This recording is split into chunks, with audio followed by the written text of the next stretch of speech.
පුතේ ආයුබෝවන් හැමෝටම ආයුබෝවන්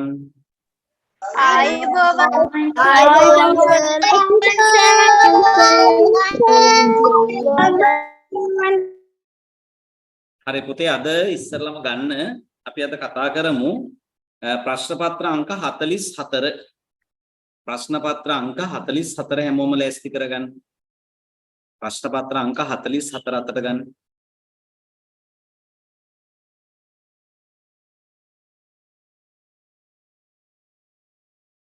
හරි පුතේ ප්‍රශ්නාංක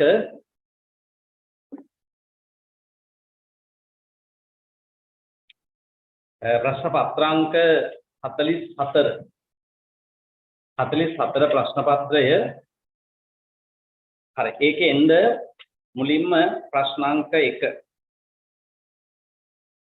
අපිට කවි දෙකක් දීලා තියෙනවා නේද ඒ කවි දෙක ඇතුලෙන් අපිට ගායනා කරන්න තියෙන්නේ මේ ගායනා කරන්නේ උත්තර දෙන්න තියෙන්නේ පහත කවි දෙක හොඳින් කියවන්න පළවෙනි එක තියෙනවා මුනිසිරිපා සිඹිමින්නේ සමනලගිරි පෙදෙසින්නේ මද සුළඟයි මේ එන්නේ මගේ පුතා නිදියන් හරිද විශාරද නන්දා මාලනී මහත්මිය සහ WD අමරදේව මහත්මයා ගායනා කරන ලස්සන ගීතයක් නේද ඊළඟට තමන් ලැබූ දිවි පෙවෙතේ කොටසක් රට සමය වෙතේ පුද නොකළොත් නොබෙන් පුතේ මෙලොවට කිසි පළක් නැති. ඒක ටිබෙට් ජාතිකයස් මහින්ද හාමුදුරුවෝ රචනා කරපු නේද? කවි පන්තියක් ඇසුරෙන් සුනිල් එද්රිසිංහ මහත්මයා ලස්සනට ගායනා කරන ගීතයක්. නේ ඔයාලට ගීත වලින් අහන්න හම්බෙන කොටස් දෙකක්ම තමයි. ඇත්තටම මේ දෙකම කවි දෙකක්. ඒ වුණාට ඔයාට ඒවා ගීතවලත් අහන්න ලැබෙනවා ගීතයටත් නැගිලා තියෙනවා. ඒ නිසා මතක තියාගන්න ලේසි. හරි. මේ කවි දෙක ඇතුලෙන් පිළිතුරු සපයන්න කියලා කියන්නේ right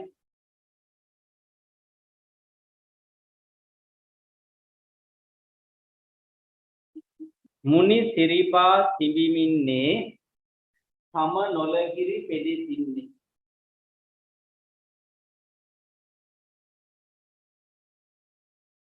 මද සුළඟයි මේ එන්නේ මගේ පුතා නිදියන්නේ හරි අපි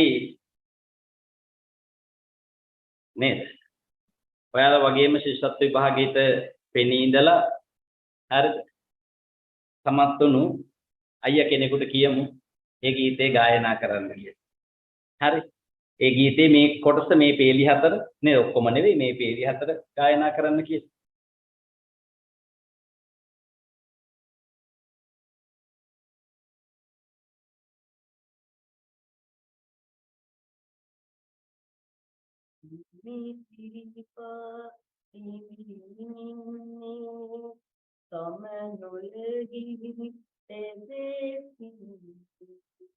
මද සුළඟයි මේ එන්නේ මගේ පුතා නිදියන්නේ තමන් ලැබූ දිවි පෙවෙතේ කොටසක් රට සමය වෙත හිත නොගනු නොබෙන් පුතේ මෙලොවට කිසි පළක් නැතේ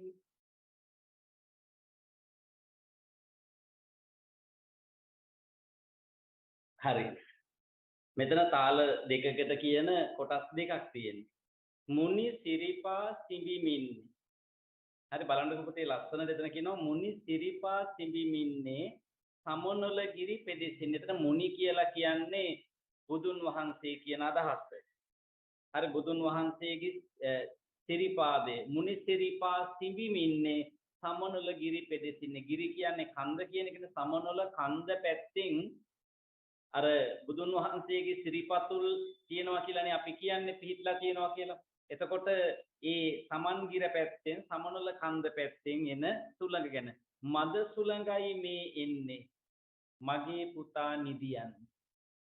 හරි. ඊළඟ කොටස කියනවා තමන් ලැබූ දිවි පෙවෙතේ අපිට ලැබිච්ච මේ ජීවිතේ කොටසක් රට සමය වෙතේ මේ අපිට ලැබිච්ච ජීවිතයෙන් කොටසක් රට සමය. ඇත්තටම පුතේ ඔයාලා අහලා තියෙනවනේ මෙන්න මේ වචන ටික මතක. රට, දෙය, සමය. නිතර කියවෙන වචන ටිකක් නේද මේ? රට, දෙය, සමය. මේ රට කියන එක ඔයාලට තේරෙනවනේ. රට කියලා කියන්නේ අපේ මාතෘ භූමිය මේ ශ්‍රී ලංකාව කියන එක තමයි එතන අදහස් කරන්නේ රට කියලා. මේ දෙය කියන එකෙන් අදහස් කරන්නේ පුතේ ජාතිය කියන එක. දෙය කියන එකෙන් අදහස් කරන්නේ ජාතිය. දෙය කියන්නේ ජාතිය. සමය කියලා කියන්නේ ආගම. ආගම. රටදය සමය. දැන් සාමාන්‍යයෙන් හැම කෙනෙකුටම රටදය සමය පිළිබඳ හැඟීමක් තියෙන්න ඕනේ කියලා කියනවා. ඒ කියන්නේ රට, ජාතිය, ආගම පිළිබඳව හැඟීමක් තියෙන්න ඕනේ කියලා කියන්නේ. ඒකයි පුතේ මේ මහින්ද හාමුදුරුව මේ කවිය කියන්නේ සමන් ලැබූ දිවි පෙරෙතේ කොටසක් රට සමය වෙති. සමන්ට ලැබිච්ච මේ ජීවිතෙන් කොටසක් රට, ජාතිය, ආගම. ඉතින් මෙතන නම් කියන්නේ කොටසක් රට සමය වෙති. රට සහ ආගම රට සමය. නමුත් මේ කවිය තුල අදහස් කරන්නේ මේ රට දෙය සමය කියන එක. එතන සමය කියලා කියන්නේ එතකොට ආගම කියන එක. හරිද? පුද නොකොලොත් උඹෙන් පුතේ. හරිද? රට දෙය සමය වෙනුවෙන් ඔබේ ජීවිතයෙන් කොටසක් කැපකෙරුවේ නැත්තම් පුද නොකොලොත් උඹෙන් පුතේ. උඹෙන් කියලා තිබ්බට මම හිතන්නේ මේක මහින්ද හාමුදුරුවෝ පුද නොකොලොත් නුඹෙන් පුතේ කියලා. කමක් නැහැ. හරි? නුඹෙන් පුතේ මෙලොවට කිසි පළක් නැති. මේ ලෝකයට කිසිම පළක් නැහැ. ඒ කියන්නේ කිසි ප්‍රයෝජනයක්. එතන පළක් කියලා කියන්නේ ප්‍රයෝජනයක් කියන එක. පුද නොකොලොත් නුඹෙන් පුතේ මෙලොවට කිසි පළක් නැති. හරි. කවියේ සඳහන් කන්දේ නම කුමක්ද? පුතේ මෙහෙමයි. දැන් අපි මේ සමනොල කන්දට එක එක නම් කියනවනේ. ශ්‍රීපාද කියනවා, ශ්‍රීපාද කන්ද කියනවා, ශ්‍රීපාදය කියනවා, සමනොල කන්ද කියනවා, එක එක විදිහට කියනවා. හරිද? මෙතන හැබැයි අපි උත්තර ලියනකොට මේ කවිවල කියවෙලා තියෙන විදිහටයි ලියන්න ඕන. ඒතර මේකේ කියනවා බලන්න මුනිසිරිපා සිඹිමින්නේ සමනොල ගිරි. කවියේ සඳහන් කන්දේ නම.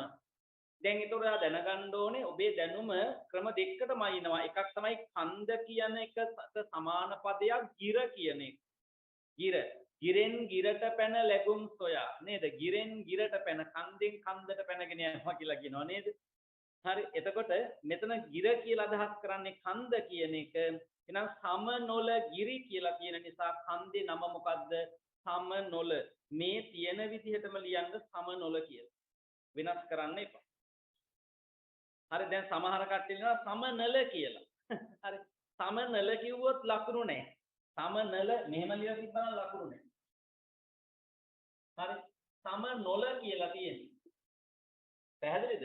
ඔය කවිය තියෙන විදිහටම ලියන්න ඕනේ. දැන් කෙනෙක් තර්ක කරයි සමනොල මොකද සමනල මොකද කියලා. එහෙම බෑ. මේ කවියේ කියලා තියෙන විදිහටම තමයි ගන්න ඕනේ. ඒව වෙනස් කරන්න එපා. මේ ප්‍රශ්නේදී ලකුණු හම්බෙන්නේ නැහැ එතකොට. සමනොල කියලා තියෙනවා නම් හරි දෙන්න. මූර්ධජ අකුරක් හා සංඥක අකුරක් එක ළඟ පිහිටි අකුරු තුනක වචනයක් සොයා ලියන්න. වචනෙට අකුරු තුනක් තියෙන්න ඕනේ. මූර්ධජ අකුරකුයි සංඥක අකුරකුයි එක ළඟ තියෙන්න ඕනේ. ඔය කවියේ උඩ තියෙන කවියේ තුන්වෙනි පේලියේ දෙවෙනි වචනේ බලන්න. මද සුළඟයි මේ එන්නේ. හරි. දැන් එතන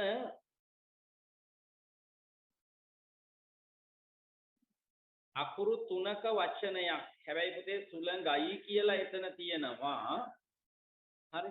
සුළඟ කිව්වොත් අකුරු තුනයි. සුළඟ කියලා තමයි ගන්න වෙන්නේ. සුළඟා ඊ මේ එන්නේ යන්න පොඩ්ඩක් ඈතට එන්න ඕනේ. හරි. නමුත් එතන එකටමයි තියෙන්නේ. කමක් නැහැ. හරි. සුළඟ කියන වචනේ. එතකොට මූර්ධජ ලයන්න තියෙනවා, සංඥක ගයන්න තියෙනවා. පැහැදිලි නේද? ඒ නිසා සුළඟ. සුළඟ.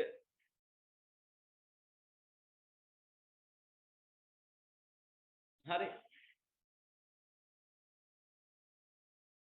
එතන යන්න පොඩ්ඩක් ඈත් වෙලා තමයි තියෙන්න ඕනේ. මෙතන එකටම තියෙන්නේ. එතකොට අකුරු හතරක වචනයක් වගේ පේන්නේ. නමුත් සුළඟ කියන එක තමයි ගන්න වෙන්නේ.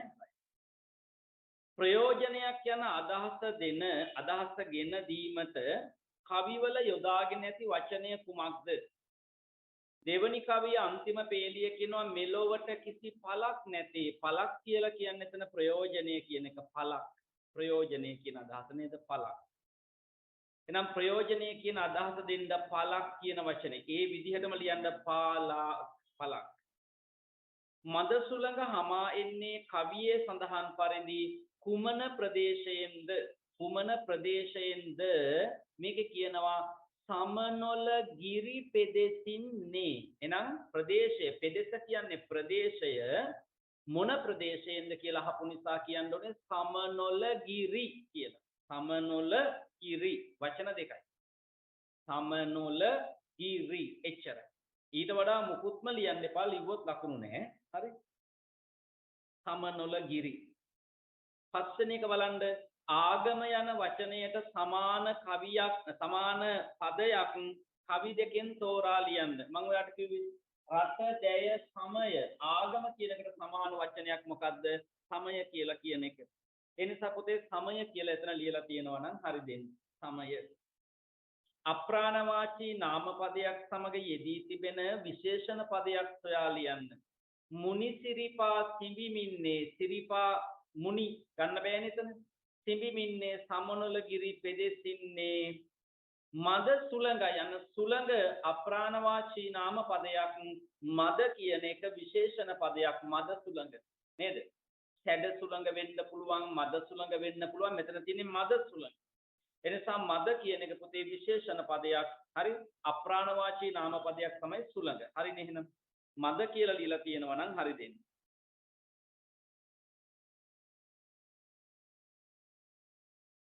හරි. එහෙනම් පුතේ මේ කොටස් ටික අවසන් නේද? හරි. අපි යන් දෙවෙනි කොටසට මධ්‍ය අක්ෂර පමණක් යෙදී ඇති වචනය සොයා යටින් ඉරක් අඳින්න. තුන්වෙනි උත්තරේ නේද? තුන්වෙනි උත්තරේ කණය. යටින් ඉරක් ඇඳලා තියෙනවා නම් හරි දෙන්න. දී ඇති වචන ගලපා අර්ථවත් වාක්‍යයක් ලියන්න. බැගින් දැන් අරගෙන හැමෝම කොළය ඇඳගන්න තීරු 6ක් ඇති වගුවක් නේ. මම ඔයාට හැමදාම කියලා තියෙනවා. හැමදාම කොහොමද නිතර නිතර මතක් කරලා තියෙනවා පුතේ. 3 ශ්‍රේණිය 4 ශ්‍රේණිය 5 ශ්‍රේණිය සිංහල පෙළ පොත්වල පාඩම් නිතර කියවන්න කියලා. මම කියන දේ අහලා ඒ පාඩම් නිතර කියවපු ළමයෙකුට අඩුම තරමින් ඇඳට ගිහින් නිින්ද යනකම් හරි මේ පොත්වල පිටුව ගානේ හරි පුතේ කියවන්න. මම දන්නවා ඔයාලට මේ දවස්වල වෙලාව ගොඩක් අඩුයි. හරිද? වෙලාව අඩුයි. කරන්න දෙන වැඩ ප්‍රමාණය වැඩි. ඉතින් ඒක ලොකුවට හිතන්න දෙයක් නෙවෙයි පුතේ. විභාගයක් ලං වෙලා තියෙනකොට එහෙම තමයි. වැඩියෙන් වැඩ කරන්න වෙනවා. විවේක ගන්න තියෙන වෙලාව ටිකක් අඩුයි. මොකද අපිට ලැබිලා තියෙන කඩයින් විභාගයක් නේද? හරි. ඒ නිසා අපි ඒක ජය ගන්න ඕනේ. හරි. ඒ නිසා ටිකක් වැඩ වැඩි. හැබැයි අපි කලමනාකරණය කරගත්තොත් කොහොම හරි කරන්න පුළුවන්. බැරි වෙන්නේ නැහැ. පැහැදිලිනේ? ඉතින් එතකොට පුතේ දැන් ඔයාට අඩුම තරමින් මේ පොත්වල පාඩම් කියවන්න වෙලාවක් නැත්තම් ඇඳට ගිහිල්ලා නිදා ගන්නකම් ඇඳට ගියපු ගමන් එක තප්පරෙන් දෙකෙන් නිින්ද යන්නේ නැහනේ. අඩුම විනාඩි 2-3ක් හරි යනවා නේද? ඒ විනාඩි 2-3ක් නිින්ද යනකම්වත් ඔයා මොකද කරන්න ඕනේ? අර පොත් ටික කියවන්න පුළුවන්. ඉස්කෝලේක දුර ඉස්කෝලේකට යනවා නම් ඔයා සමහරට ස්කූල් වෑන් එකක නයි යන්නේ. ස්කූල් වෑන් එකේ යන ගමන් පොතක් කියවන්න උනත් පුළුවන් මේක. හොඳයි. ඉතින් ඔයා දැන් එහෙම මේක කියවුවා නම් බලන්න බැගින් දැන් අරගෙන හැමෝම කොළය ඇඳගන්න තීරු 6ක් ඇති වගුවක්. 5 වසරේ පෙළ පොතේ පළවෙනි පාඩම මතක් වෙන්න ඕනේ නේද? ඔබන්න මතක් වුණා අත උස්සන්න. හරි. එතකොට අපි මේක කොහොමද දෙන්න ඕනේ? දැන් හැමෝම කොළය බැගින් අරගෙන තීරු 6ක් ඇති වගුවක් ඇඳගන්න. එහෙම නේද? දැන් හැමෝම කොළය බැගින් අරගෙන තීරු 6ක් ඇති වගුවක් ඒ ටික පෙළටම ගත්ත හැකි. තීරු 6ක් ඇති වගුවක් ඇඳගන්න. අන්න එහෙම තියෙනවා නම් හරිද? දැන් හැමෝම කොළේ බැගින් අරගෙන තීරු 6ක් ඇති වගුවක් ඇඳගන්න. එහෙම තියෙනවා නම් හරි. ගැළපෙන උක්තපදයේ වරහන් තුලින් තෝරා හිස්තැන මත ලියන්න. ලියලා තියෙන්න ඕනේ. මුලින්ම බලන්න කෙතට බැස ගොයම් නෙලති නෙලති කියපම බහුවචන වෙන්න ඕනේ. සාරකාවෝ කෙතට බහින්නේ නැහැනේ බහුවචන උක්ත පදයක් හොයන්න. ක්‍රීඩකයෝ ගැලපෙන්නේ නැහැනේ ක්‍රීඩකයෝ කෙතට බැස ගොයම් නෙලති කියපම ගැලපෙන්නේ නැහැනේ. එහෙනම් ගෙවිලියෝ කියන එක හරි. පළවෙනි එකට ගෙවිලියෝ කියලා එන්න ඕනේ. ගෙවිලියෝ කෙතට බැස ගොයම් නෙලති. ගෙවිලියෝ කියනවා නම් හරිද? ගෙවිලියෝ. දෙවෙනි එක බලන්න. රෑ අහස බබලවති. රෑ අහස බබලවති කියපුවම බහුවචනයි. තාරකාවෝ ඕ ප්‍රත්‍යය තියෙන නිසා ඒ උක්තය බහුවචන විදිහට සලකනවනේ නේද?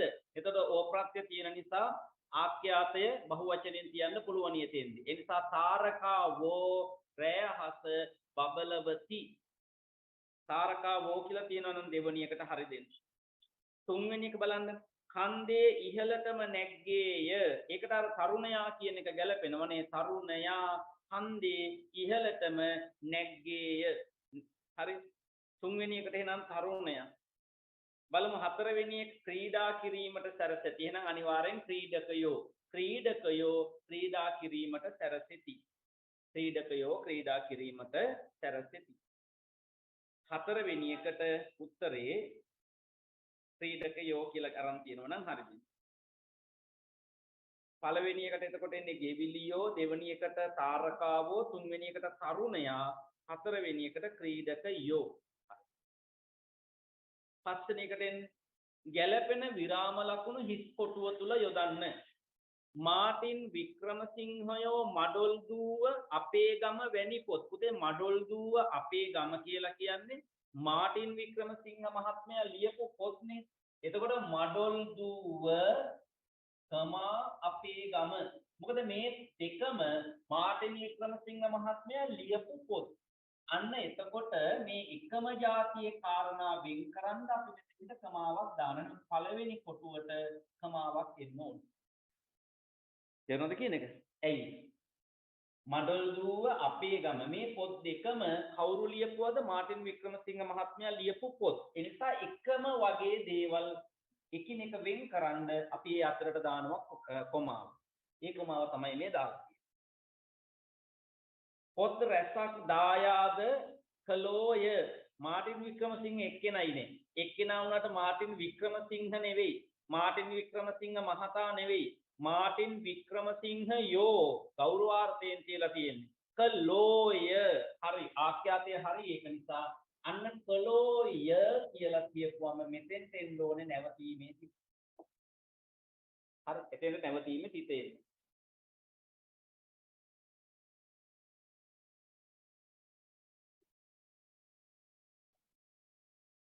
right. හයවෙනි එකට යන්න. පහත ආප්තෝපදේශය සම්පූර්ණ කිරීමට සුදුසු වචනය හිතන මත ලියන්න. අද දේ හෙටට කල් නොදමන්න. මොකද්ද? අද කළ යුතු දේ හෙටට කල් නොදමන්න. අද කළ යුතු දේ හෙටට කල් නොදමන්න. කළ යුතු කියලා ලියලා තියෙනවා නම් හරි දෙන්න. ඉඟිවැකියේ අදහස ලියන්න. මුරුංගාත්තේ තියෙනවා. මොකද මුරුංගාත්තේ තියෙනවා කියන්නේ? රවටනු පිනිස වර්ණනා කරනවා. රවටනු පිනිස වර්ණනා කරනවා. මුරුංගාත්තේ තියෙනවා කියලා කියන්නේ රවටනු පිනිස වර්ණනා කරනවා. හරි. ඒක දැන් රවටනු පිනිස වර්ණනා කරනවා. එහෙම නැත්නම් රවටනු පිනිස වර්ණනා කිරීම සමත් නෑ. හරි දෙන්න. හත්වෙනි එක වාක්‍යයට ගැලපෙන නිවැරදි අක්ෂර වින්‍යාසයේ සහිත වචනය තෝරා ඉරක් අඳින්න. ලියන්න නැහැ. ඉරක් අඳින්න විතරයි තියෙන්නේ. වෛද්‍යවරයා රෝගියාට ඖෂධ නියම කළේය. ඖෂධ පළවෙනි වචනේ. ඖෂධ පළවෙනි වචනේ. දෙවෙනි එක බලන්න. ලංකාවේ ඓතිහාසික රාජධානි රැසක් හඳුනාගෙන තිබේ. ඓතිහාසික දෙවෙනි වචනේ. ඓතිහාසික දෙවෙනි වචනේ. 8 මෙම වාක්‍ය ලිඛිත භාෂාවට හරවා නැවත ලියන්න. ඒතර අනිවාර්යයෙන්ම නැවත ලියලා තියෙන්න ඕනේ. මම මීට කලින් කියලා දීලා තියෙනවා නැවත ලියනකොට පුතේ මොකද්ද වෙන්න ඕනේ? උඩින් තියෙන වාක්‍යයේ තියෙන අකුරු නිවැරදිව ලියන්න. අක්ෂර වින්‍යාස දෝෂ කරන්න එපා. අකුරු වචන වෙන් කරලා තියෙන ඒවා නිවැරදිව වෙන් කරන්න. මොකද ඒක බලාගෙන ලියන්න තියෙන්නේ ඒක හරියට ලිව්වේ නැත්නම් ඔයාට ලකුණු එතනින් අඩු වෙන්න ඉඩකඩ තියෙනවා. පැහැදිලිද? හරි. ගුරුතුමිය විරුදු පන්තියක් මිහිරිව ගායනා කළා. කළා කියපුවම අතීත කාලයි. හැබැයි ලිඛිත භාෂාව නෙවෙයි. ලිඛිත භාෂාව නම් මෙතන ගුරුවරිය ගුරුතුමිය නිසා විරුදු පන්තියක් මිහිරිව ගායනා කළා කියන එක මොකද්ද වෙන්න ඕනේ? කළාය. ස්ත්‍රීලිංග උක්ත පදයට ගැලපෙන විදිහට ආඛ්‍යාතයේ තියන්න ඕනේ කළාය කියලා. පැහැදිලි නේද? හරි. ගුරුතුමිය විරුදු පන්තියක් මිහිරිව ගායනා කළාය. එහෙම තියෙනවා නම් හරි දෙන්න. මෙම යුගල පදයේ පෙර පදය ලියන්න. පහළ කියලා තියෙන්නේ. බලනකොටම කියවෙනවා මොකද? අහල පහළ. අහල පහළ. අහල කියලා ලියලා තියෙනවා නම් හරි. එක් එක් වචනයට ගැලපෙන සිංහල වචනය ලියන්න. trees. trees කියලා කියන්නේ ගස් කියන එක. ඔයා ගස් කියලා ලියලා තියෙනවා නම් හරි දෙන්න. ස්කූල් කියලා කියන්නේ පාසල. පාසල කියලා ලියලා තියෙනවා නම් හරි දෙන්න. පින්තූරයට ගැලපෙන ඉංග්‍රීසි වචනය ලියන්න. අස්සයෙක් ඉන්නේ. එහෙනම් horse කියලා ලියලා තියෙන්න ඕනේ. මෙහෙම ලියලා තියෙනවා නම් හරියි. ඊළඟට කොළයක් තියෙන්නේ leaf කියලා ලියලා තියෙන්න ඕනේ. මෙහෙම තියෙනවා නම් හරිද? පුතේ මේ මුල L අකුර capital උනත් simple L තිබුණත් කමක්. මේ H අකුර simple උනත් capital උනත් කමක්. මැද අකුරු නම් පුතේ capital ලියන්න එපා. ඒව simple අකුරු පුංචි අකුරු වලින් ලියන්න ඕනේ. පැහැදිලිනේ? අර්ථවත් ලෙස වචන ගලපා වාක්‍ය තිත්කිරි මත ලියන්න. තිත්කිරි මත ලියන්න ඕනේ. එතකොට have 10 I fingers කොහොමද දෙන්න ඕනේ? I have මට තියෙනවා 10 fingers. ඇඟිලි කීයක්ද? 10ක්. I have 10 fingers. මට ඇඟිලි 10ක් තියෙනවා. I have 10 fingers. එහෙම තියෙනවා නම් හරිද? I have 10 fingers. ඉංග්‍රීසියෙන් ලියනකොට අකුරු අරද්දන්න එපා. ස්පෙලිං මිස්ටේක්ස් තිබුණොත් ඔයාලට ලකුණු හම්බෙන්නේ නැහැ. හරි? මොකද ඉංග්‍රීසියෙන් මහා ගොඩක් දෙන්නේ නැහැ නේ පුතේ. චුට්ටයි දෙන්නේ. ඒවා නිවැරදිව ලියන්න ඕනේ. අනිවාර්යෙන් ඔයාට අකුරු බැරි වචන තියෙනවා නම් මේ දවස්වල පාඩම් කරන්න. fingers කියන එකේ අකුරු බැයි නම් පාඩම් කරන්න. school කියන එකේ අකුරු බැයි නම් පාඩම් කරන්න. හරි? ඒ ලකුණු දෙක අඩු කරගන්න එපා. විභාගයට හරි වැදගත්. අපි ඉරිදා උදේ සම්මන්ත්‍රණ මාලාවේ නිබන්ධන වාලට එවල ඇති පුංචි නිබන්ධන තියෙන්නේ. ඒවා පොඩි තීරු වගේ තිබුණා වුණාට පුතේ ඔයා ඒවා ඇතුලේ තියෙන ප්‍රශ්න ගැන බලන්න. දැන් ඉංග්‍රීසි වල තියෙන මේ ප්‍රශ්න ගත්තොත් එහෙම එතන ඔක්කොම 1000ක් දාලා තියෙනවනේ. ඒකේ තියෙන හැම වචනයක්ම ඔයා අනිවාර්යෙන් මොකද කරන්න ඕනේ? අකුරු සමග නිවැරදිව ලියන්න පුළුවන් වෙලා විභාගයට යන්න. හරි? අකුරු සමග නිවැරදිව ලියන්න පුළුවන් වෙන්න ඕනේ. ඒ නිසා දැන් මේ ඊළඟ සතියේදී හරි ඉරිදා පියව කතා කරනකොට මම ඔයාලට අනිවාර්යයෙන්ම කියනවා. හරි? දැන් අඩුම තරමින් දවසකට නේද වචන 10 15 20 බැගින් හරි ඒවා ලියන්න ඕනේ. ලියන්න පටන් ගන්න ඕනේ දිනපතාම. හරි? දිනපතාම ලියන්න පටන් ගන්න ඕනේ. එතකොට ඒ අකුරු හරියනවා. ඉතින් ඒවා අපි කරගන්න. දැන් ඔයාලා පුතේ යන්තම් විභාගේ පාස් වෙන්න නම් ඉන්නේ නේද? සම් විභාගේ පාස් වෙන්න නම් මම හිතන්නේ අපි මේ දැනට කරගෙන යන දේවලුත් ගොඩක් දුරට ප්‍රමාණවත්. ඒත් මම ඔයාට කියන්නේ ඇයි යන්තම් පාස් වෙන්නේ නේද? අපි ලකුණු 200ක් දෙනවනේ විභාගයට. අපි පොතේ 200න් 200ම ගමු. මම කියවනේ මගේ ළඟ නෑ 190 195 එහෙම නෑ. මම මුලින්ම පටන් ගත්ත 195 කියලා. හැබැයි ඉතින් 195 කේදී මටම හිතුණා මොකටද ඉතින් ඉතුරු පහ නේද?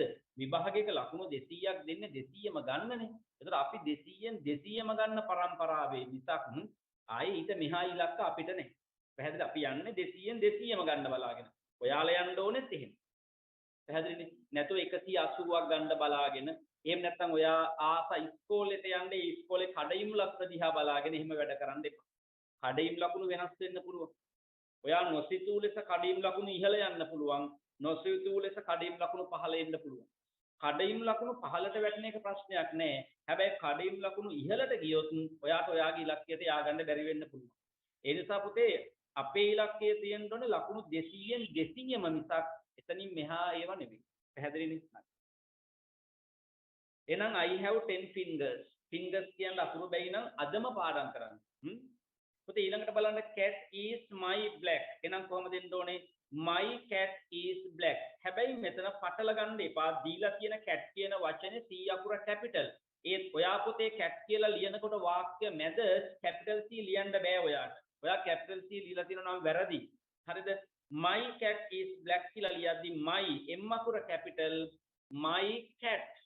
අන්න එතන C අකුර අනිවාර්යෙන් පුංචි අකුරක් වෙන්න ඕනේ, simple අකුරක් වෙන්න ඕනේ. පැහැදිලිද? දැන් මෙතන මේ දීලා තියෙන එකේ C අකුර capital තියෙන්නේ. ලොකු අකුරක් විදිහට. එහෙම ලියන්න එපා. මොකද ඔයා ඔය වචන ටික අරගෙන වාක්‍ය නිවැරදිව ගලපලා ලියන්න තියෙන. ඒතර වචන ටික නිවැරදිව ගලපලා විතරක් මදි. ඒකේ අකුරුත් හරියට ඔයා යොදන්න ඕනේ. ඒ නිසා my cat is black කියලා ලියද්දී M අකුර capital C අකුර simple වෙන්න ඕනේ. C සහ ඉතුරු අකුරු ඔක්කොම simple වෙන්න ඕනේ. මේ දෙකම පුතේ වාක්‍ය දෙකක් නිසා අවසානයේට නැවතීමේ සිත එන්නත් ඕනේ. අපි යන් 13 වෙනි එකට පෝකල් යන දෙමළ වචනය සඳහා යෙදෙන සිංහල වචනය ලියන්න. මල්නේ නේද? මල්. පහත වාක්‍ය දෙමළෙන් කියන ආකාරය සිංහලෙන් ලියන්න. සිංහල අකුරෙන් ලියන්න තියෙන්නේ. ඔබේ පාසල කුමක්ද? ඔබේ පාසල කුමක්ද?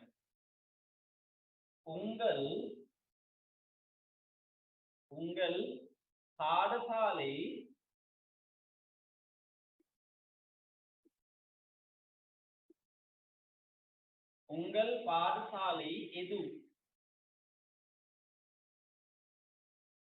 මේක ප්‍රශ්නයක් නිසා question mark එකේ එන්න ඕනේ. உங்கள் பாடசாலை எது? හරි නේද? உங்கள் பாடசாலை எது?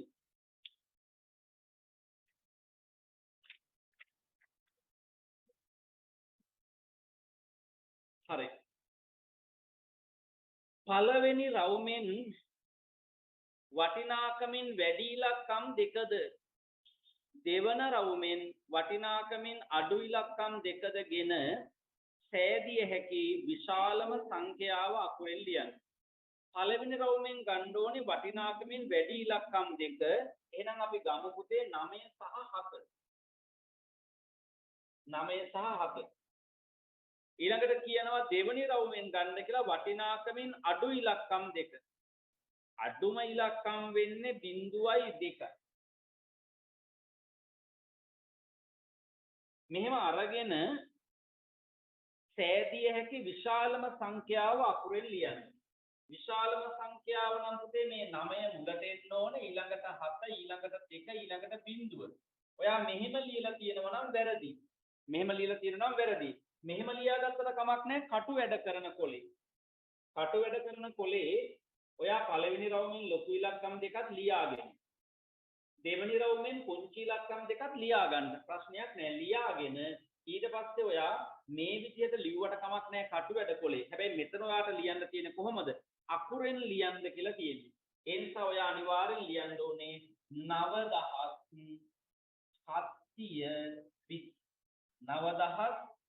9720 කියලා ඔයා අකුරෙන් ලියලා තියෙනවා නම් හරි දෙන්න.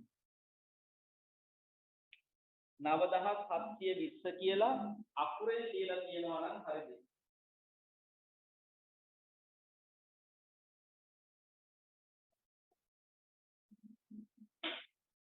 නවදහස් 720 කියලා අකුරෙන් ලියලා තියෙනවා නම් හරි දෙන්න.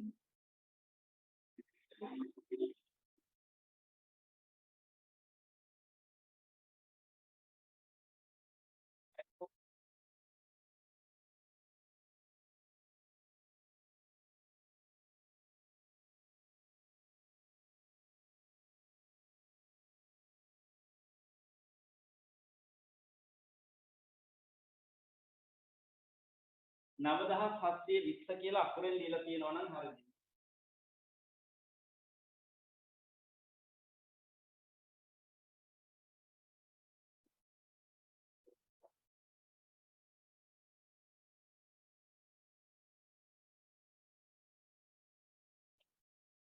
එන්න 16 වෙනි එකට මෙම සංඛ්‍යාවේ කොටු කළ ඉලක්කමට හිමි ස්ථානීය අගය සියස්ථානයේනේ කොටු කරලා තියෙන්නේ ස්ථානීයගේ සියය. සියය කියලා තියෙනවා නම් හරි දෙන්න සියය. 17 සංඛ්‍යා සියල්ල අවරෝහණ ක්‍රමයට ලියූ විට හරි මැදට එන සංඛ්‍යාව තෝරා ලියන්න. පුතේ අවරෝහණ ක්‍රමය කියන්නේ ලොකු එකේ ඉඳන් පුංචි එකට. ඒක ලොකුම එක්කෙනා 4721. ඊළඟට 2741. ඊළඟට 2471. ඊළඟට 2100. එතන මුලට 2යි අගට 2යි කියන්නේ මැදට එන්නේ 2471. මැදට එන්නේ 2471. ඔයා ගත්තා නම් හරි දෙන්න. 18 මෙම සංඛ්‍යා රටාවේ පොදු අන්තරය සොයා ලියන්න. 17 ඉඳන් 22ට 5යි. 22 ඉඳන් 27ට 5යි. 27 ඉඳන් 32ට 5යි. එහෙනම් පොදු අන්තරය කීයද? 5. 5 කියලා ලියලා තියෙනවා නම් හරි දෙන්න. කොහොමද පොදු අන්තරය හොයන්නේ? මම කියලා දීලා තියෙන්නේ. පුතේ එක ළඟ තියෙන සංඛ්‍යා දෙකක් අරගෙන විශාලයෙන් කුඩා එක අඩු කරන්න. එක ළඟ තියෙන සංඛ්‍යා දෙකක් අරගෙන විශාලයෙන් කුඩා එක අඩු කරා නම් හරි. පැහැදිලිනේ? අපි යන් ඊළඟ එකට 19 වෙනි එකට එන්න. ගොවිපලක කුකුළු කොටු 4ක් තිබේ. මේ සෑම කොටුවකම කුකුළු 99 බැගින් සිටී නම් ගොවිපලයේ සිටින මුළු කුකුලන් ගණන කීයද? හැම එකකම 99 ගාන ඉන්නවලු. හරි ලේසිනේ පුතේ. 99 නෙවෙයි 100 ගාන ඉන්නවා කියලා හිතන්නකෝ. එකක 100 ගාන ඉන්නවා නම් 4ක ඉන්න ඕනේ 400ක්. හැබැයි එකක ඉන්නේ 100ක් නෙවෙයි 99ක්. එකක් අඩුයි. එහෙනම් 4ක 400ට වඩා 4ක් අඩුයි. 396යි. 396 කියලා තියෙනවා නම් හරි දෙන්න. ඔයාට එහෙම හදන්න බැයි නම් 99 4ෙන් ගුණ කරන්න. කමක් නැහැ. මොකද 99 කියලා කියන්නේ හිතන්න. 99 කියන්නේ 100ට වඩා එකක් අඩුයි. නේද? 100 ඒවා 4ක් 400යි. එහෙනම් 99 ඒවා 4ක් කියන්නේ 400ට වඩා එහෙනම් 4ක් අඩු වෙන්න ඕනේ. එතකොට 396යි. හරිද කියලා ඕනනම් බලන්න පුළුවන් 99 4ෙන් ගුණ කරන්න. එතකොට 396යි. මෙම කුකුලන් සියල්ල සමානව දැමීමට අලුතින් තවත් කොටු දෙකක් ඉදි කරන ලදී. එවිට එක කොටුවක සිටින කුකුලන් ගණන කීයද? දැන් ඔක්කොම කුකුල්ලු ඉන්නේ 396යිනේ. ඔක්කොම කුකුල්ලු 396යි. දැන් මෙතන කුකුල් කොටු 4ක් තිබ්බා. තව දෙකක් ගන්නවනේ. එතකොට පුතේ 6යි. එතකොට 6යිනේ. 39ට 6 ඒවා 6යි. 6 වරක් 6 36යි. ඉතුරු වෙනවා 3ක්. 36ට 6 ඒවා 6යි. 6 වරක් 6 36යි. 36 36ක් බිඳුව. කුකුල් කොටු 6ක් ගත්තොත් එක කොටුවක කුකුල්ලු 66 දෙනෙක් තමයි දාන්න වෙන්නේ. 66 දෙනෙක්. 66යි කියලා ලියලා තියෙනවා නම් හරි දෙන්න. චමුදිට පෙරවරු 11:48ට දුරකථන ඇමතුමක් ලැබුණි. ඈ දුරකථන ඇමතුමේ පස්වරු 12:10 වන තෙක් රැඳී සිටියාය. සෑහෙන වෙලා දුරකථන ඇමතුමේ ඉඳලා. ඇය ඒ සඳහා ගත කළ කාලය කොපමණද? එහෙනම් 12:10න් අඩු කරන්න වෙනවා 11:48ක් නේද?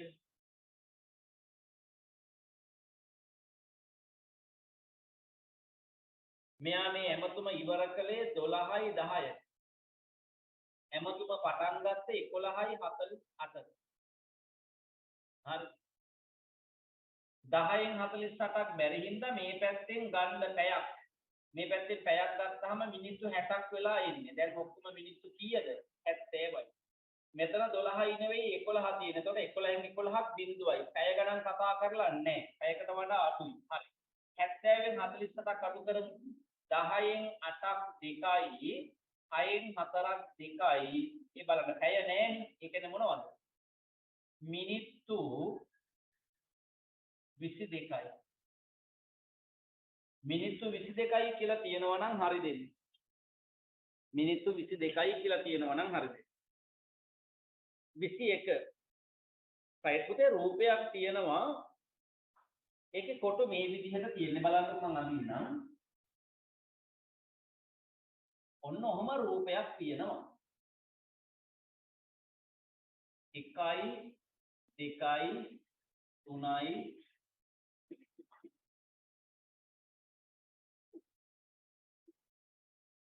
ඔන්න ඔය වගේ තියෙන්නේ හරි. හරි.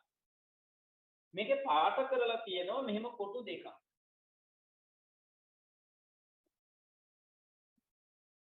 මෙහෙම කොටු දෙකක් පාට කරලා තියෙනවා. 0.6 පෙන්වීමට මෙම රූපය තව කොටු කීයක් පාට කළ යුතුද? මෙහෙමනේ පුතේ. 0.6 කියලා කියන්නේ 0.6 කියන්නේ 10න් 6 කියන එක. 0.6 කියන්නේ කීයද? 10න් 6. හරි. එතකොට බලමු මෙතන කොටු 10ක් තියෙද? 1 2 3 4 5 6 7 8 9 10. හරි. 10ක් තියෙනවා. එහෙනම් 10න් 6ක් පාට කරා නම් 0.6ක් පාට වෙනවා. දැන් එකයි පාට කරලා තියෙන්නේ. එහෙනම් තව 4ක් මේකේ පාට කරා නම් හරි. 1යි 2යි 3යි තවත් ඕන මේකක් පාට කරනවා 4.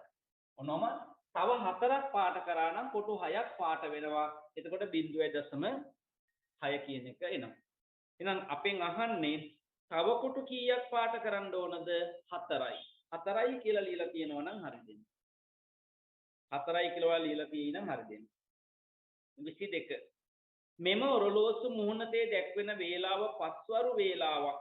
එම වේලාව ඩිජිටල් ඔරලෝසු වේලාවෙන් පහත කොටු තුල ලියන්න. හරි. පුතේ මෙතන තියෙන්නේ 9:30 නේද? 9:30. ඔන්න මේ ඔරලෝසුවේ පේන වේලාව ලියාගත්ත මුලින්ම 9:30. ඊළඟට මේ ගැටලුවේ කියනවනේ මේ වේලාව පස්වරු වේලාවක් කියලා. එහෙනම් තව 12ක් එකතු කරන්න ඕනේ. පස්වරු වේලාවක් නම් මේක 12ක් එකතු. දැන් බලන්න 0.3යි සම්මත ඔරලෝසු වේලාවෙන් නිසා ඩිජිටල් ක්‍රමයක නිසා මෙතන 32ක් එන්න ඕනේ. 12යි 9යි 21යි. එහෙනම් ලියවෙන්න ඕනේ කොටු තුල 21යි 32යි 30යි. 21යි 32යි 30යි ලියුණා නම් හරිද? 23 වෙනි එකට එන්න 650න් 35ක් අඩු කර එයට 79ක් එකතු කළ විට පිළිතුර කීයද? 650න් 35ක් අඩු කරලා 79ක් එකතු කරන්නලු. හරි. ඉතින් කරමු ඒකනේ.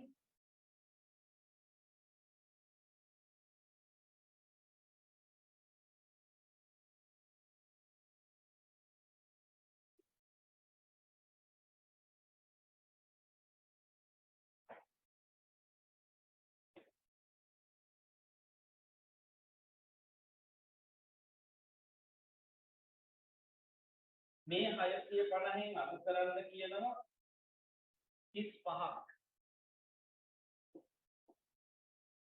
10න් 5ක් 5යි. මෙතන 4න් 3ක් 1යි. මෙතන 6යි.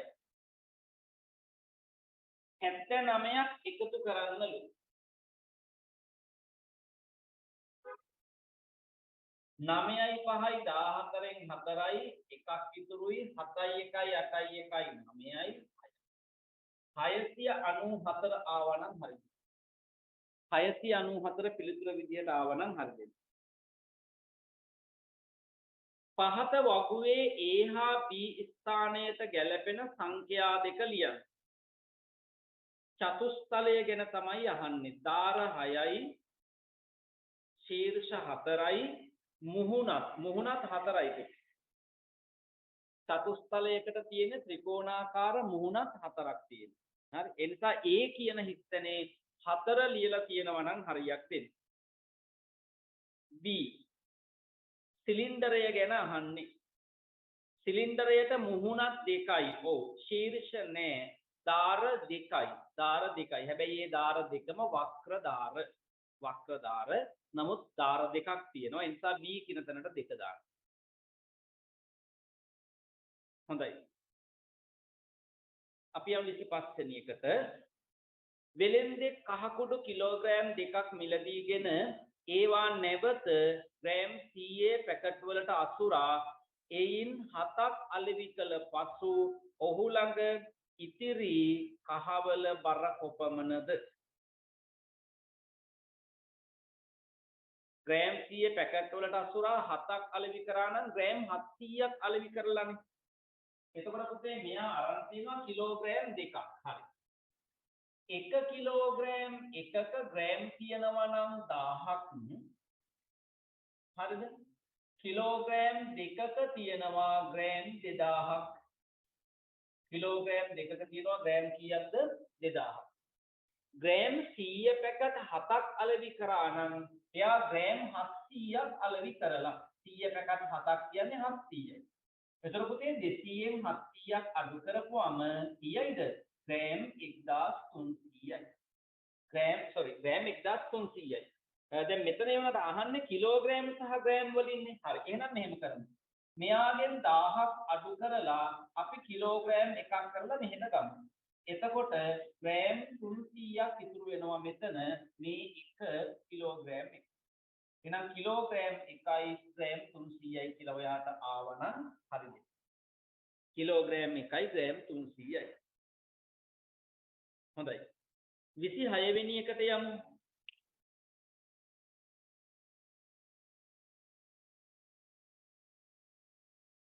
ලෙසත් 10යි මීටර් දිග කණුවක් ගෙන. ඒ ලෙසත් කියලා කියන්නේ එයාගේ නම. 10යි මීටර් දිග කණුවක් ගෙන ස්ථාන 4කින් සමාන කැබලි වලට ලැබෙනසේ කැපුවේය. ඔහු කැපුව කැබැල්ලක දිග කොපමණද? පුතේ ස්ථාන 4කින් කැපුවා නම් කැබලි කීයක් ලැබෙනවද? මම ඔයාලට කියලා තියෙනවා මේකනේ.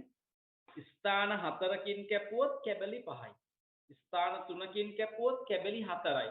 ස්ථාන 2කින් කැපුවොත් කැබලි 3යි. එක ස්ථානයකින් කැපුවොත් කැබලි 2යි. මේ බලන්න. මේ වගේ එකක් අරගෙන එක ස්ථානයකින් මෙහෙම කැපුවොත් එහෙම කැබලි කීයයිද? 2යි. ඒ කියන්නේ කැපුම් වාර ගණනට වඩා කැබලි ගාන එකක් වැඩි. නේද? කැපුම් වාර ගානට වඩා කැබලි ගාන එකක් වැඩි. ඉතින් මෙතන මොකද්ද වෙලා තියෙන්නේ? මීටර් 10යි දිග ලණුවක් ගෙන ස්ථාන 4කින් කැපුවලු. පුතේ ස්ථාන 4කින් කපපුවම කෑලි 5ක් ලැබෙනවා. එක කෑල්ලක දිග හොයන්න මේ සම්පූර්ණ කැබැල්ල 10යිනේ. එහෙනම් 10 5න් බෙදන්න ඕනේ. එතකොට මීටර් 2ක් එනවා. මේක මීටර් සහ සෙන්ටිමීටර් ලියන්න තියෙන්නේ. ඔයා මීටර් කියන තැන ලියන්න ඕනේ මීටර් 2යි කියලා. සෙන්ටිමීටර් කියන තැන ඔන්නෝම බිංදු 2ක් දාන්න. සෙන්ටිමීටර් නෑ කියලා. ඇයි පුතේ සෙන්ටිමීටර් කීයක් මීටර් එකයි සෙන්ටිමීටර් පැත්තේ උඩරිම තියන්න පුළුවන්. එතකොට 99 මෙහෙම ඉලක්කම් දෙකක් යන හින්දා ඕනනම් බිංදු 2ක් තියන්න. බිංදු 2ක් තියන්න. එහෙනම් මීටර් 2යි සෙන්ටිමීටර් නැහැ. මීටර් 2 කැබලි වලට තමයි කැපෙන්නේ. 27 වෙනි එකට යන් නාරම්මල ගිරිඋල්ල මිනුවන්ගොඩ කටුනායක කොළඹ. හොඳයි. ඉහත මාර්ග සටහන අනුව ගිරිඋල්ලේ සිට කටුනායකට යන අයෙකු ගමන් කළ යුතු දුර කොපමණද? ගිරිඋල්ලේ ඉඳන් කටුනායකට. මේකේ හරි වැදගත් දෙයක් තියෙනවා. මම මේක ඔයාලට මෙතන පෙන්නලා දෙන්නම්. අපි මේවා ගැටලු පන්තියේ සාකච්ඡා කරන දේවල් පුතේ. නමුත් මම මෙතනත් ඔයාලට ඒක පැහැදිලි කරලා දෙන්නම්. මේ බලන්න.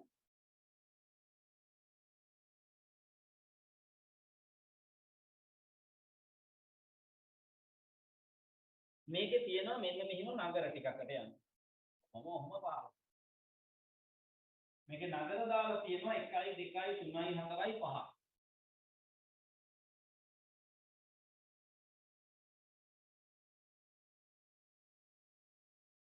ඔන්නම දාලා තියෙනවා.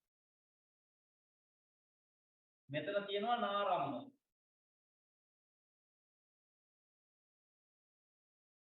මෙතන තියෙනවා ගිරිඋල්ල. මෙතන තියෙනවා මිනුවන්ගොඩ.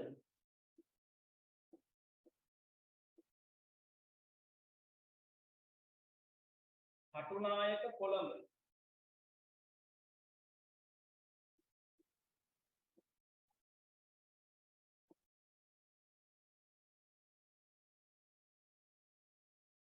අවතියි.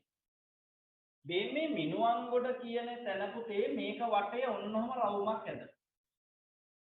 මෙහෙම දැම්මොත් ඒකෙන් අදහස් කරන්නේ ප්‍රධාන නගරයක් කියන එක. මොකද්ද ප්‍රධාන නගරයක විශේෂත්වය? කිලෝමීටර් ගණන් ගන්නකොට එතන ඉඳන් නැවත අලුතෙන් ගණන් කරන්න පටන් ගන්නවා. පැහැදිලිද? දැන් මෙතන කොළඹ ප්‍රධානයි කියලා දාලාත් නැහැ. නාරම්මල ප්‍රධානයි කියලා එහෙම කතාවක් දාලාත් නැහැ. හරි. කොහොමත් පුතේ ප්‍රධාන නගරයක් නොවුනත් එක කෙළවරක ඉඳන් පටන් ගත්තොත් ඒ කෙළවර ඉඳන් තමයි අංක දාගෙන එන්නේ. ඒතර කොහොමත් පටන් ගන්න එක තැනකට බිඳුව කියලා දාලා පටන් ගන්න වෙනවා. ඒ අතරමැද ප්‍රධාන නගරයක් හම්බ වුණාම ඒ ප්‍රධාන නගරේ ඉඳන් නැවත බිඳුවේ සිට අගයන් දානවා. ඒ නිසා මෙන්න මෙහෙම දාලා තිබ්බොත් ඒක ප්‍රධාන නගරයක් බව අමතක කරන්න එපා. ඒතර නාරම්මල ඉඳන් ගිරිඋල්ලට කිලෝමීටර් 21යි ඊළඟට මිනුවන්ගොඩ දෙනකොට 38යි මිනුවන්ගොඩ ඉඳන් නැවත තමයි මේ කටුනායක කොළඹ පාර කතා කරන්නේ කටුනායකට 12යි කොළඹට 30යි ඒකයි මෙතන විශේෂය. ඉහත මාර්ග සටහනට අනුව ගිරිඋල්ලේ සිට කටුනායකට හොඳයි. ගිරිඋල්ලේ සිට මිනුවන්ගොඩට හොයාගන්න ඉස්සර වෙලා මිනුවන්ගොඩ 38 තියෙන්නේ මිනුවන්ගොඩ 38 ගිරිඋල්ලේ තියෙන්නේ 21. එහෙනම් 38න් 21ක් අඩු කරන්නකෝ 17යි. මේ ටික 17යි. මෙතන ඉඳන් කටුනායකට ගාන කෙලින්ම හොයන්න පුළුවන් 12යිනේ. මේක ප්‍රධාන නගරයක් ආයෙ මෙතනින් අලුතෙන් පටන් ගන්නෙ. ඉතින් මෙතන ඉඳන් මෙතෙන්ට තමයි 12ක් කියලා තියෙන්නේ. එහෙනම් මේ 12 මේකට එකතු කරන්න. එතකොට එනවා 29යි කිලෝමීටර.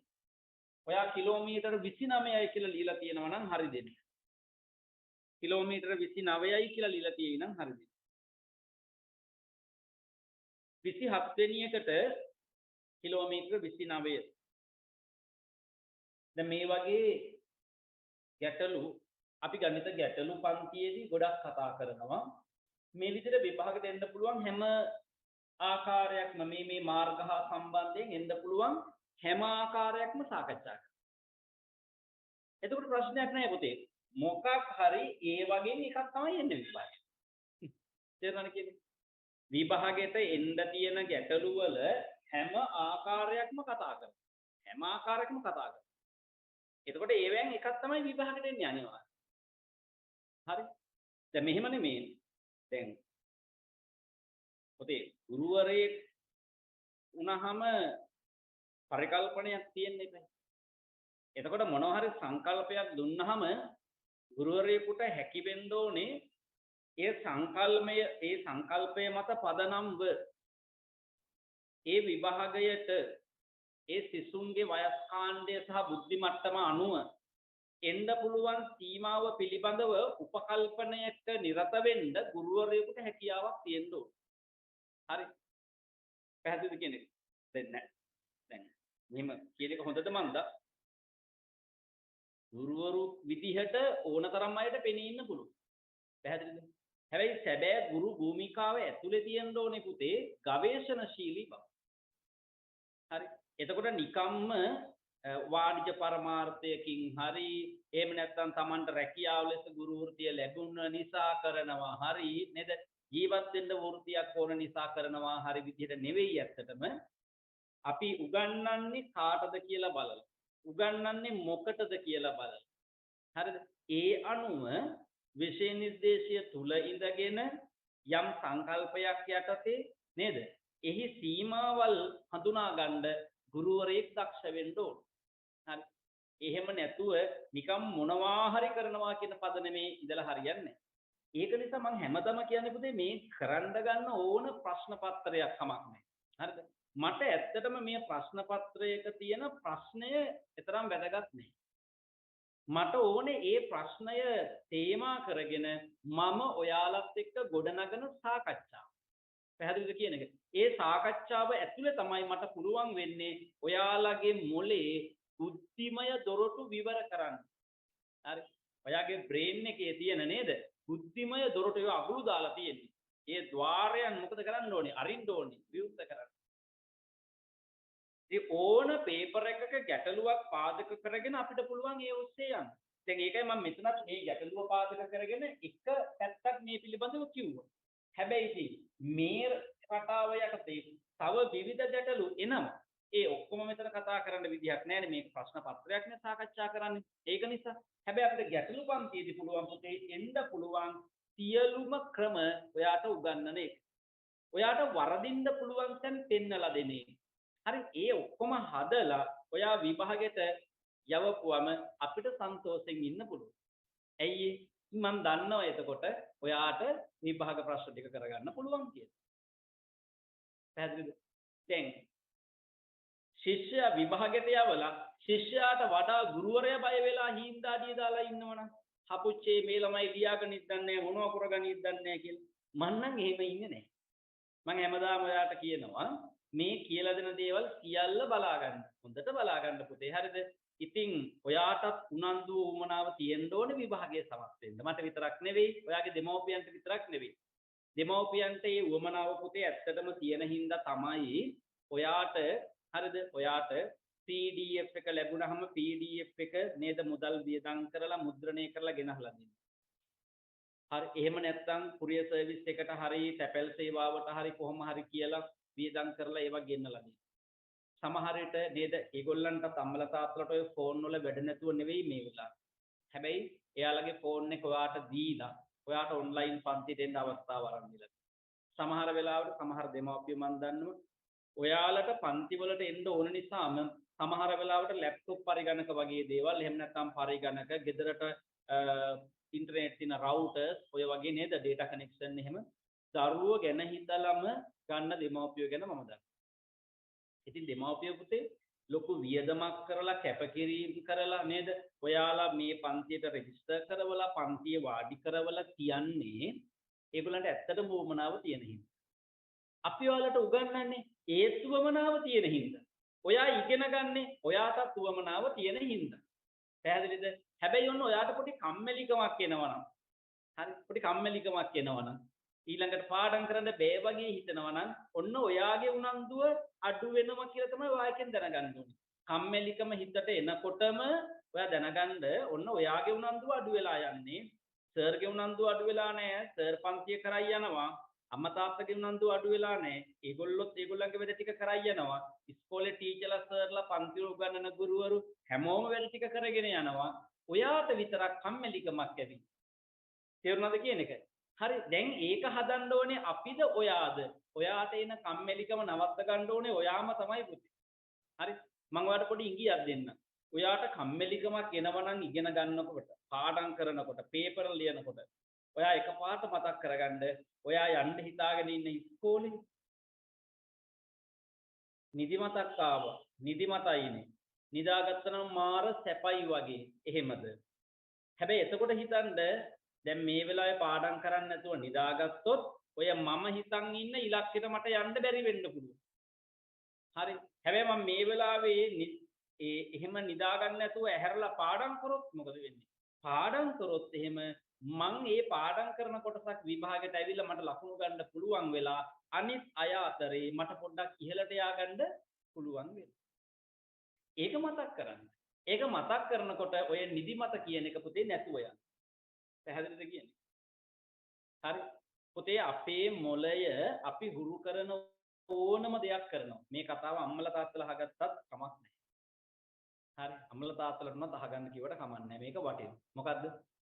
අපේ මොළය පුතේ හැඩ ගැහිලා තියෙන්නේ අපි හුරු කරන දේවල් කරන්න. හොඳට ඒක මතක තියාගන්න. අපේ මොළය අපි හුරු කරන දේවල් කරන්න කැමති. අපි පුතේ මොළයට දිගටම පණිවිඩයක් දුන්නොත් එහෙම නිදා ගන්න එක සැපයි සැපයි සැපයි මාර සැපයි කියලා අපේ මොළේ හොයන්නෙම ඔය සැපම තමයි. පැහැදිලිද කියන්නේ?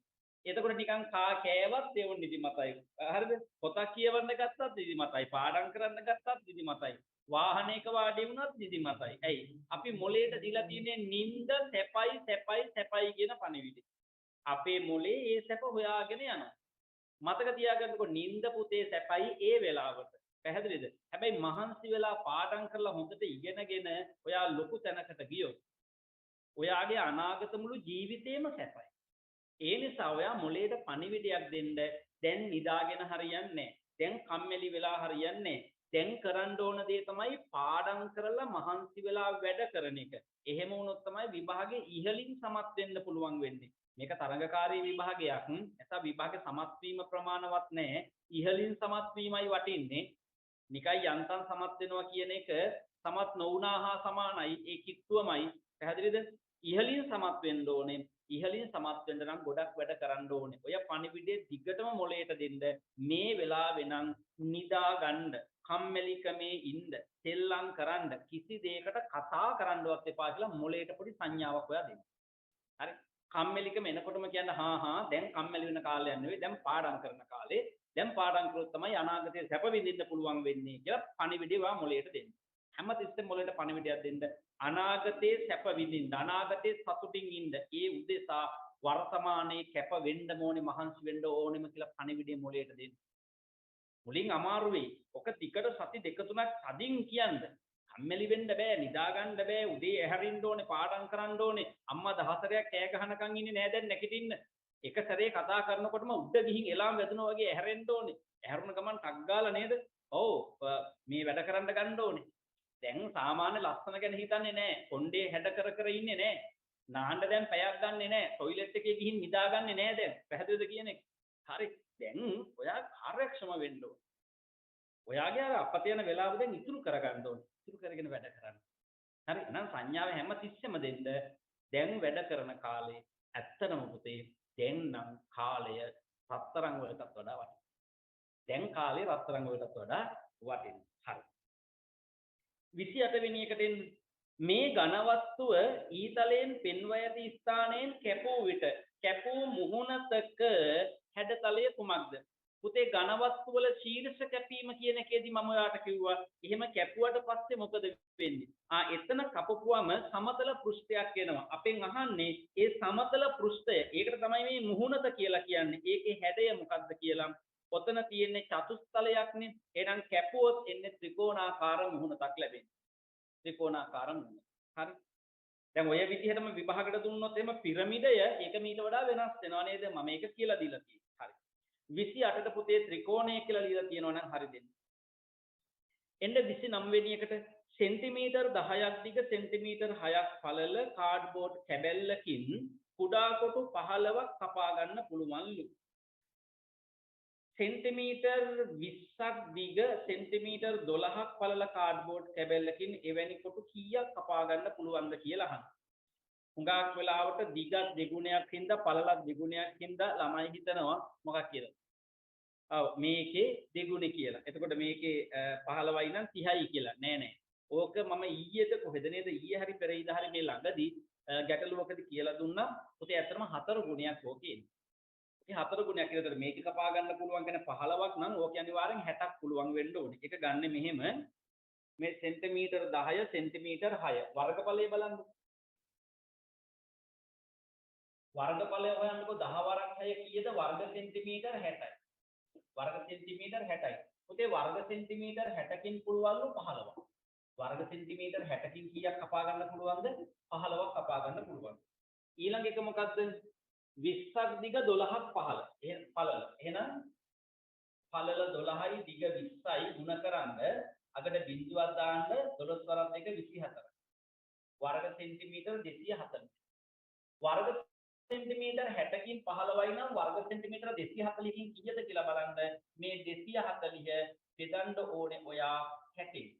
බිංදුවට බිංදුවක් කැපුණ 6 වරක් 1යි 6 වරක් 4යි 24. එහෙනම් මේ වගේම 4 ගුණයක් පුළුවන්. එහෙනම් 15 4 ගුණයක් කියන්නේ 60යි.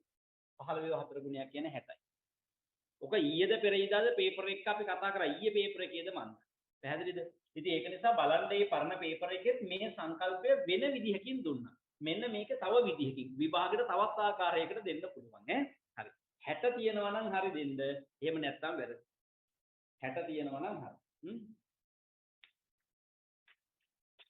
හරි. පුතේ රචනාවට මම කියලා දීලා තියෙන ක්‍රමයට ලකුණු දෙන්න.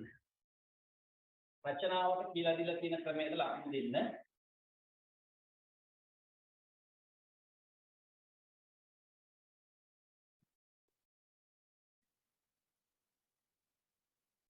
දැනට මම කියලා දීලා තියෙන විදිහට රචනාවේ ලකුණු දාගන්න ඉක්මනින් මම තත්පර 30ක් විතර දෙන්න ලකුණු දාගන්න.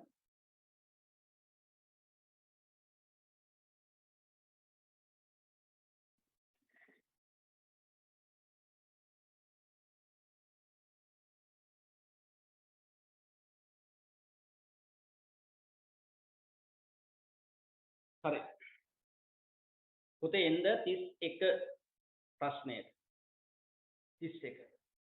කෙළබිඳිති මගින් අපට ඉක්මනින් බෝ වෙන්න පුළුවන් COVID-19. 31ට උත්තරේ 1.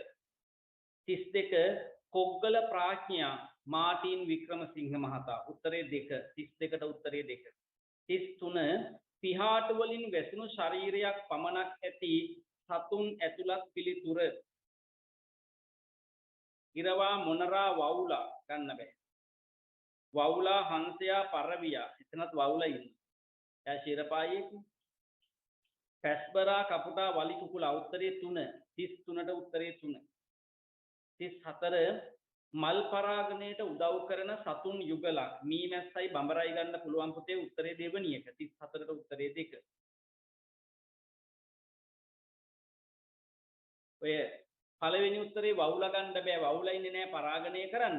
තුන්වෙනි උත්තරේ ගෙමැස්ස ගන්න බෑ ගෙමැස්ස අපිට රෝග බෝ කරන එක්කෙනෙක්. එයා මල්පැණි බොන්න යන කෙනෙක් නෙවෙයි.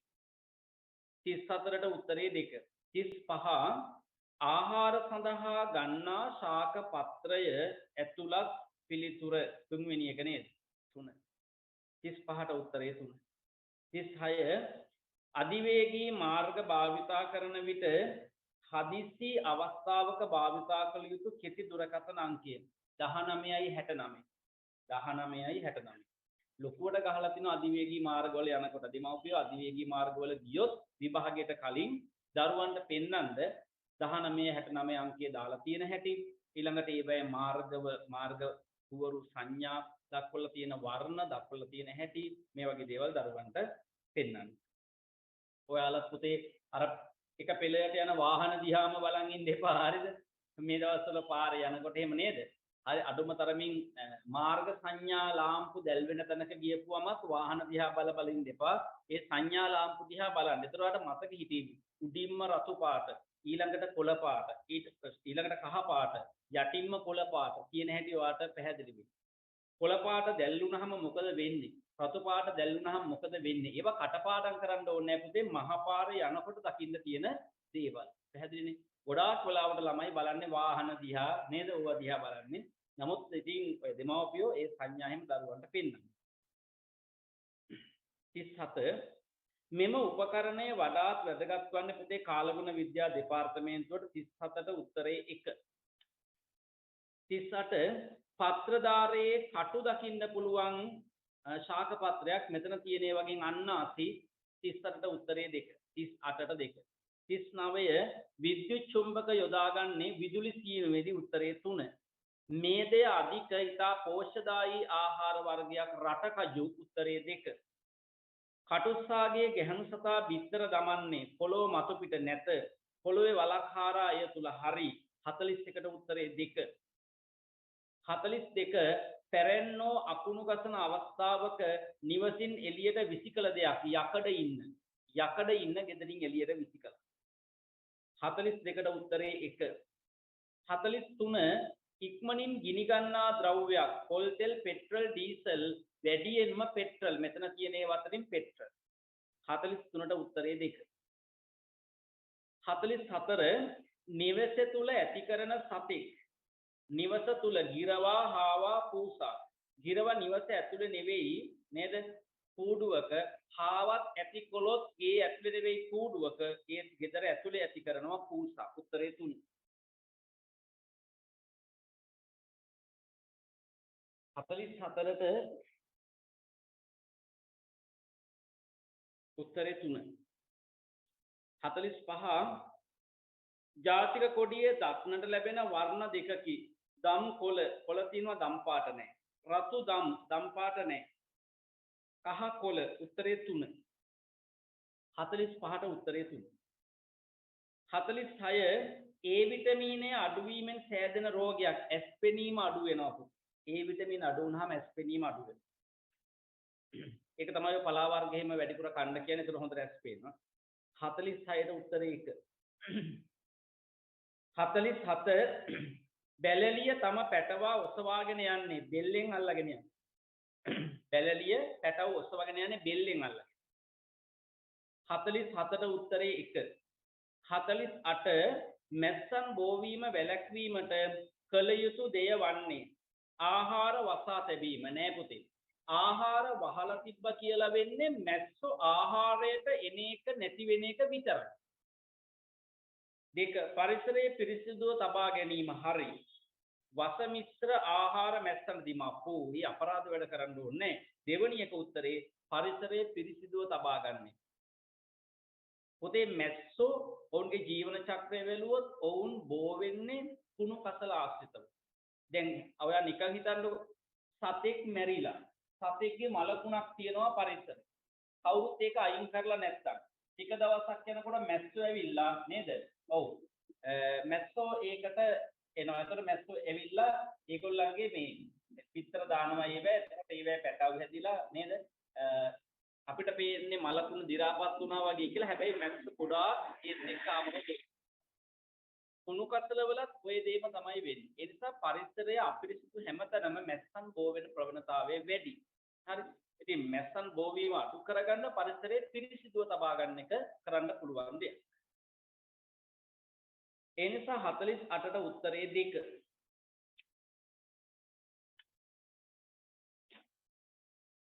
පුතේ එන්න 49ට දේශීය ජන ක්‍රීඩාවක් වන්නේ උත්තරේ 3.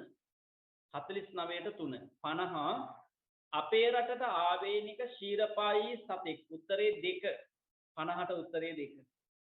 51 විශේෂිත khනිජ වර්ගයක් සහිත මැටි අඩංගු කූඩුව හදන්නේ. හරි.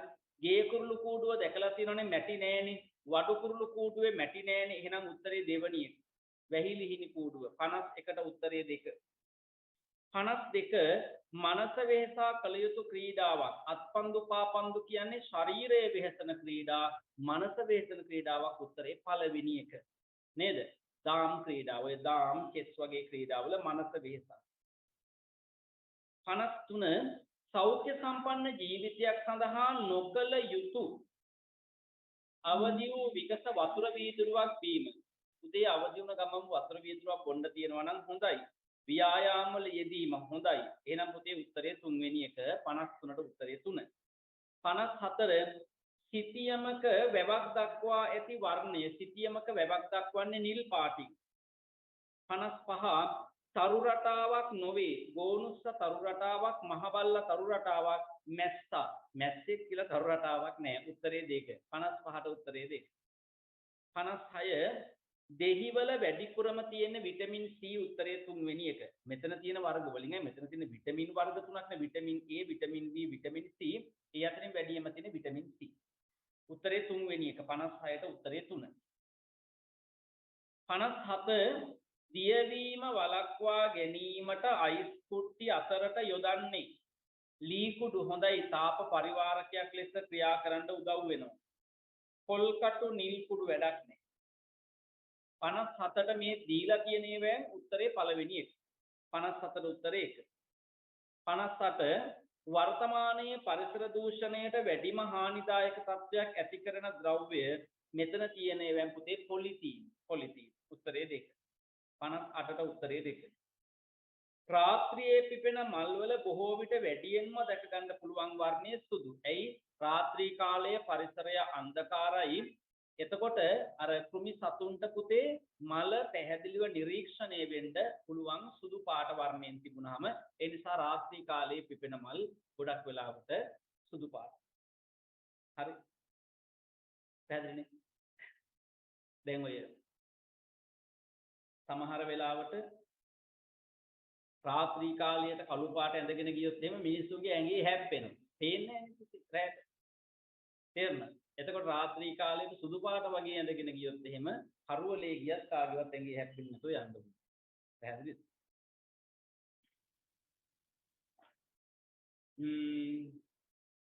59ට උත්තරේ 3. 60 කප්පාදු කරන ශාකයකි තේ. පළවෙනි එක උත්තරේ. 60ට උත්තරේ 1.